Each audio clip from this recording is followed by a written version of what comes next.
केबे भाबिचंती कि गोटे सोशल मीडिया बैन एते शक्तिशाली होई पारे जे ताहा गोटे सरकार को ही भांगी देबो?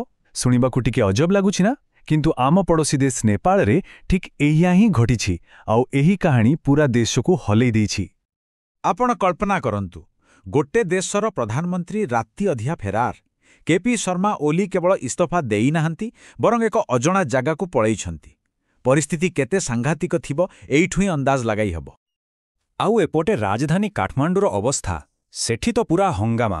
रास्ताघाटरे केवल निया आउ धुआं। खाली संसद काहींकी शासनर प्रतिटी चिन्ह उपरे लोकंकर आक्रोश। हेले एमिति कौन हेला जे गोटे देश एते कम समय भितरे एमिति जळिबाकू लागिला? तेमे चालंतो देखिबा एई जो राग थिला ना सेटा कोनोसी गोटे बिल्डिंग किंबा कोठा उपरे नथिला। एहा थिला पूरा सिस्टम उपरे, समग्र राजनैतिक व्यवस्था विरुद्धरे। अवस्था एमिति होईगला जे लोके रास्तारे नेता मानंकु खोजी खोजी आक्रमण करुथिले। आउ एमानंकर टार्गेट लिस्ट देखिले आश्चर्य हेबे। संसद भवन, सुप्रीम कोर्ट, एपरिकी राष्ट्रपति भवन को भी छाड़ी नथिले। बड़ा बड़ा मंत्री एमितिकी पूर्वतन प्रधानमंत्री शेर बहादुर देउबांक घर सबु जगारे आक्रमण हला। कोठी निया लगेई दियागला तो कोठी भंगारुजा करागला, किछि भी बाकी रहिलानी। हेले ए सबु भितरे सबुठु दुखद कथा हेला एहार परिणाम। 19 रु अधिक युव प्रदर्शनकारी सुरक्षाकर्मी गुली प्राण हराइले। आउ एई घटना परे लोकंक राग आहुरी बढ़ीगला। सते जिमती जळुथिबा नियारिकी घियो ढाली देला। किंतु एते बड़ विस्फोरण पछर कारण कौन? आपण जानिले आश्चर्य हेबे। ए सबुर आरंभ होइथिला मात्र गोटिए सरकारी निष्पत्तिरु। गोटे छोट चिंगारी जहा पूरा जंगल को जाली देला। आउ सेई निष्पत्ति थिला सोशल मीडिया बैन। हठात दिने सरकार फेसबुक, इंस्टाग्राम, यूट्यूब सब कुछ बंद करदेले। कारण कौन देले ना एमिति कले देश रे शांति रहिबो। किंतु लोके आउ खास करी युवापीढ़ी सरकारंकर एई चाल को भल भाबे बुझी पारिथिले। तांको पई कथाटा पूरा सीधा थिला। सेमाने भाबुथिले एटा प्लाटफॉर्म बैन नुहे, एटा आम स्वर को बंद करिवार षडयंत्र। सरकार चाहुथिले जे तांको दुर्नीति विषय केही कथा न हंतु, देशर बेकारी समस्या को लुचेई दिया जाओ। सेइथि पई ए नाटक। एले देखंतु सोशल मीडिया बैन तो खाली गोटे बहाना थिला। असली निया तो लोकंक मन भितरे बहुत दिनरु कोहुळु थिला। एमिति किछि समस्या थिला जहा उपरे एही बैन इंधन भଳି काम कला। तो प्रकृत कारणटा कौन थिला? काहींकि लोके एते रागी थिले? यार उत्तर सोशल मीडिया बैन ठारू बहुत गभीर। आउ सेई कारणर गोटे बड़ ना थिला नेपोकेड।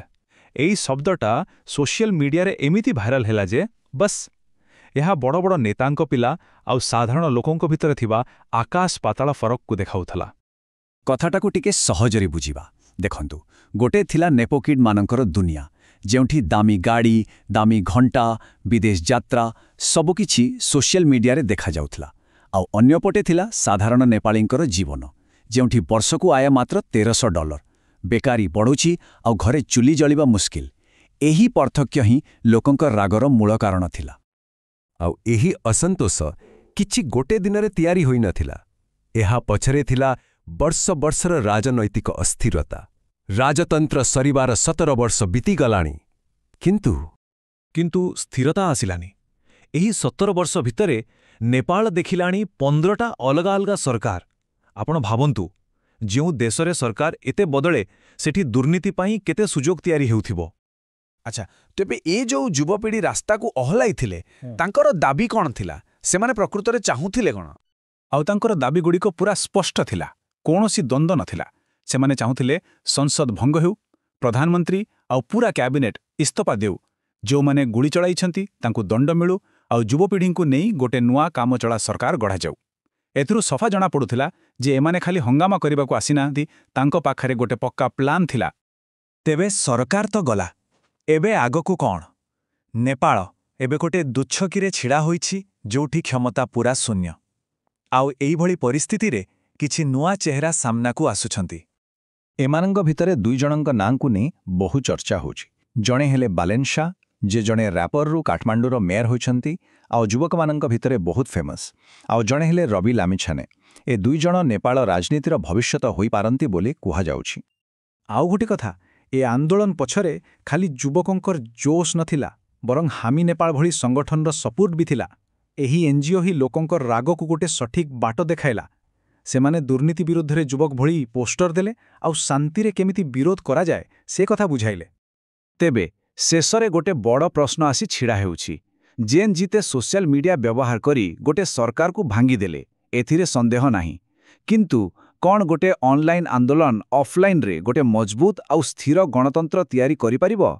ଏବେ ପୁରା ନେପାଳର ଭବିଷ୍ୟତ ଏହି ପ୍ରଶ୍ନର ଉତ୍ତର ଉପରେ ହିଁ ଟିକି ରହିଛି।